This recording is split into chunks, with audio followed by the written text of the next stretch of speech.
Saudi अरब की पाकिस्तान के लिए फयासी बेमिसाल है। सऊदीया 7 दिहाइयों से पाकिस्तान का साथ दे रहा है। मुश्किल वक्त में मदद करने पर दोस्त मुल्क के बेहद मशकूर हैं। सऊदी सरमायाकारों के एजाज में दिए गए इशाइये से खिताब में वजीर आजम का कहना था कि ज़राअत और IT के शोबों में सऊदी सरमायाकारी को सराहते हैं।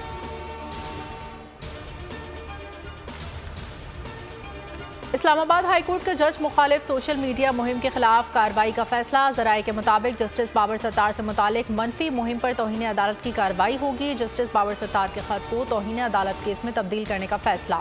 जस्टिस बाबर सत्तार ने सोशल मीडिया मुहिम पर chief justice high court Aamir Farooq को खत लिखा था। तौहीन अदालत केस की समाअत के लिए कल बेंच तश्कील दिए जाने का इम्कान।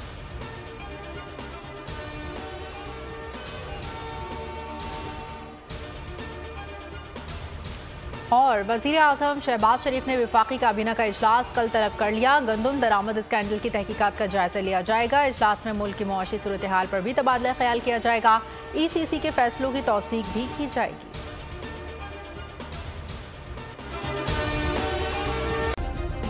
सब्सक्राइब करें और बेल दबाएं ताकि कोई खबर रह न जाए।